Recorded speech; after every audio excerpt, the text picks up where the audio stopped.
Yes, next we are going to study about the muscle tissue. So here as this you can see the pictures, skeletal muscle tissue, smooth muscle tissue and here it is cardiac muscle. ठीक है, skeletal muscle, smooth muscle tissue and here it is cardiac muscle. Cardiac muscle tissue. So let me explain you one by one its structure. Now, what do you mean by muscle tissue? Each muscle is made up of many long cylindrical fibers arranged in a parallel array. Array means fashion, line, parallelly they are arranged. Cylindrical fibers. Can you see the cylindrical fibers here? ठीक है. These fibers are composed of myofibril. जैसे myofibril means इसके अंदर फिर पतले पतले actin myosin बोल के myofibrils हैं. ठीक है, एकदम पतले पतले myofibrils means the unit of muscle is myofibrils.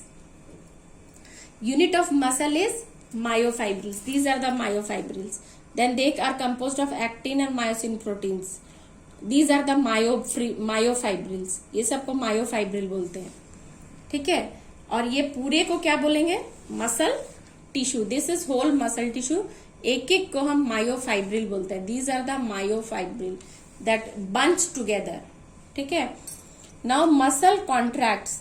When it contracts it's shorten. वो छोटा हो जाता है इन रेस्पॉन्स टू स्टिमुलस. अगर हम कुछ स्टिमुलस देते हैं, हमें कुछ उठाना है, तो muscle contract, shorten and then relax. अब हम जब रिलैक्स करते हैं तो इट लेंथेन्स. उसका साइज क्या है? लंबा हो जाता है.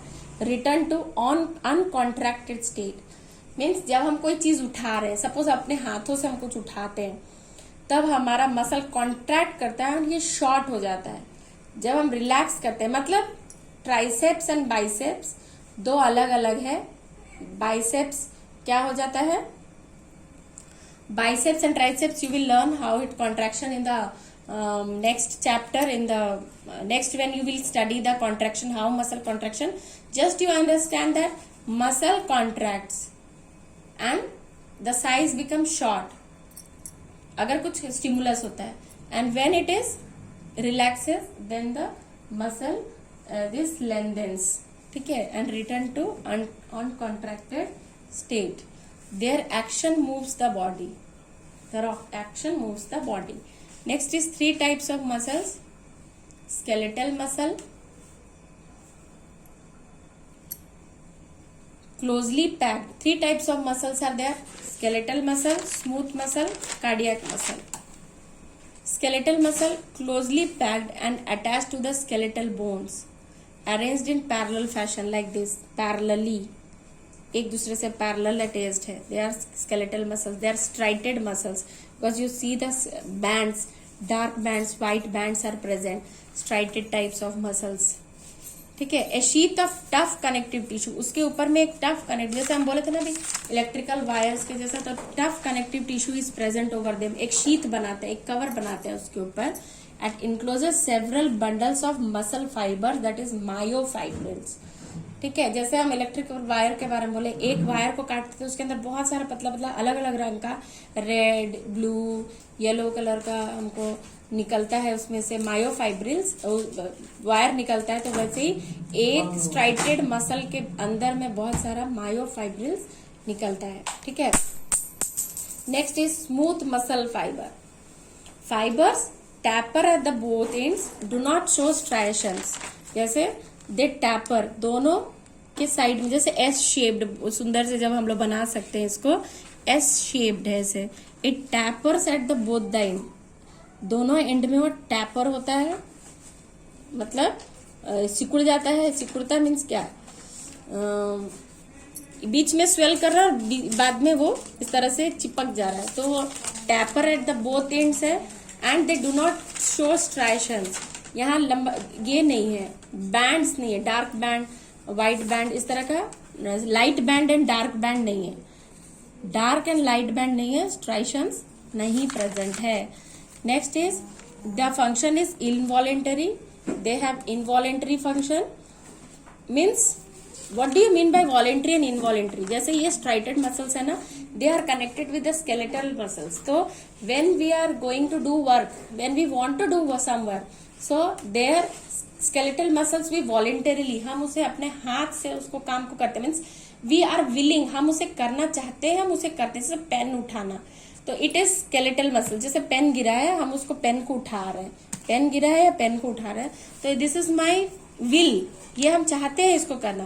तो here it is skeletal muscle is taking place. But what do you mean bye smooth muscle?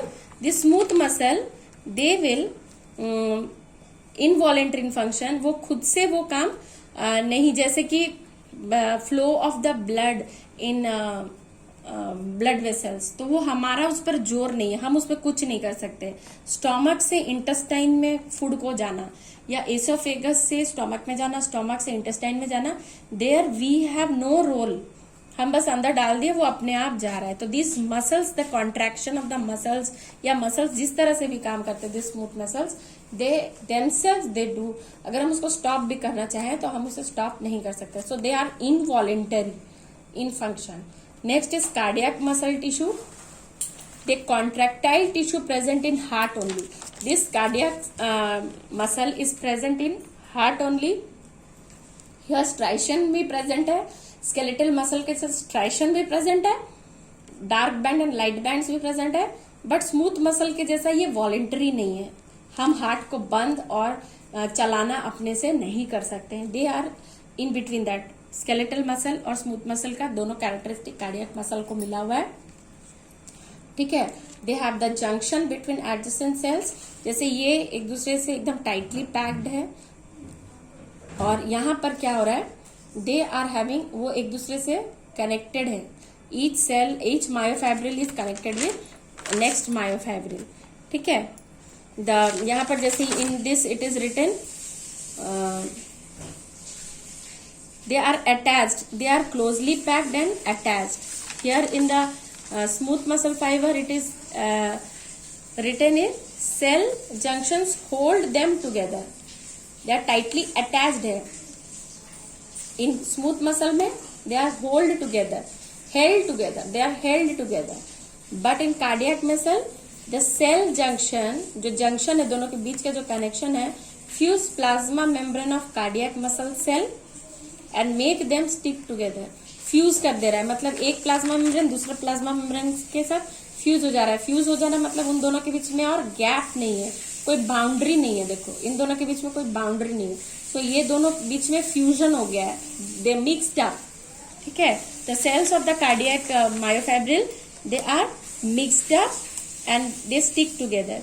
Communication junction, जो कम्युनिकेशन जंक्शन हो गया, दोनों के बीच में जो कम्युनिकेशन हो गया है, at some fusion points allow the cell to contract as a unit. जैसे यहाँ पर ये दो एकदम ये हो गए हैं, आपस में जुड़ गए हैं, तो इस पॉइंट में वो एक साथ कॉन्ट्रैक्ट होते हैं, सारे एक साथ कॉन्ट्रैक्ट होते हैं. And due to this fusion they contract together. ठीक है, as a unit. So this is all about the cardiac muscular tissue, cardiac muscle tissue. Okay, next we are going to study the neural tissue. Neural tissue, as the name indicates, neuron, unit of neural system is, this is neuron which is excitable cell. This get excited means there are certain chemical changes take place and it can pass on to the next cell. Next is as you can see here, this is the neuron, nerve cell. ठीक है. and here neuroglia means the ground substance. ground substance is neuroglia, उसमें nerve cell present है, neuron present है. this neuroglial cell constitute the rest of the neural system. कुछ nerve cell है और बहुत सारा neuroglial cell है. this protect and support neuron. what is the function of neuroglial cells? they support and protect. they make up more than half part of the total neural tissue. Neural tissue में दो तरह का cell है, एक neurons है, एक neuroglial cell है. Neurons they are excitable cells and neuroglial cells from the base, from the ground, और उसमें nerve cells are present. It helps in the protection and support. ठीक है. So how does it work? How does this neuron work? When a neuron is stimulated, an electrical disturbance is generated, which swiftly travels along the plasma membrane.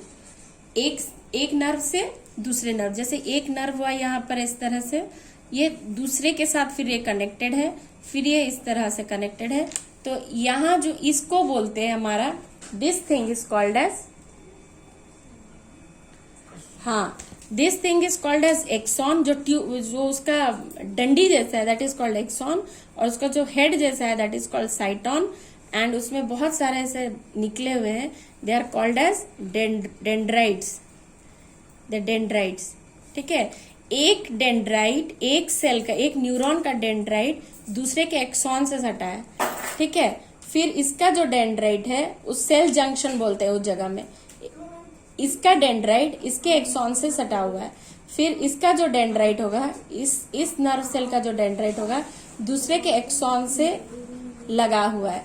तो इस तरह से एक nerve से cell junction क्या हो गया, जंक्शन क्या हो गया, कहा जंक्शन क्या हो गया, सेल जंक्शन क्या हो गया, dendrite of one cell, dendrite of one neuron. अच्छा इधर लिखते हैं, जगह हो जाएगा. What do you mean by junction? Junction क्या है? What do you mean by junction? यहां पर है dendrite of one neuron connected with axon of next neuron. One neuron, यहां पर देख लो ठीक से, junction dendrite of one neuron is connected with axon of the next neuron. जैसे यहाँ पर अगर हम बहुत अच्छे से फिर से अगर एक्सप्लेन करें तुम लोग को, this is the nerve cell, this is neuron. तो इसका जो लॉन्ग बॉडी है, this long body is called axon. ये जो हेड लाइक थिंग है that is called nuclear part, cellular part, this is called cyton, ठीक है. दिस इज कॉल्ड साइटॉन, इसको एक्सॉन बोलते हैं, इसको cellular part that is cyton. और उसके चारों तरफ ऐसे तार जैसे निकला हुआ है दैट इज कॉल्ड डेंड्राइट्स, ठीक है. और ये न्यूरोग्लिया में पूरा फैला हुआ है. Dendrite, cyton, axon. एक्सॉन लंबा वाला स्ट्रक्चर है, साइटॉन सेलुलर स्ट्रक्चर है, इसका बॉडी है, एंड दैट इज डेंड्राइट, और न्यूरोग्लिया में पूरी तरह से फैला हुआ है. तो क्या होता है यहाँ पर, जैसे हम दिखाए कि एक डेंड्राइट दूसरे के एक्सॉन से कनेक्टेड है, तो जब भी जो भी चेंजेस आता है ये दूसरे एक्सॉन में जाता है, दूसरे एक्सॉन से फिर साइटॉन में, साइटॉन से डेंड्राइट में, डेंड्राइट से फिर दूसरे के एक्सॉन में, एक्सॉन से साइटॉन, साइटॉन से डेंड्राइट, डेंड्राइट से दूसरे के एक्सॉन में. इस तरह से एक न्यूरॉन से दूसरे न्यूरॉन, दूसरे से तीसरे न्यूरॉन में इलेक्ट्रिकल स्टिमुलस, जो नर्वस स्टिमुलस जो है, it passes, or rather we can say it jumps from one neuron to the next neuron and stimulus is transmitted. in this way अगर हम कुछ response देते हैं तो वो भी इसी डायरेक्शन में फिर वो एक नर्व से दूसरे नर्व में वो जंप करता है. I hope you have understood this neural system. Once you go through the NCERT book also, and then again watch video 2 to 3 times. If you see the video and read NCERT, you will have the complete concept of the chapter.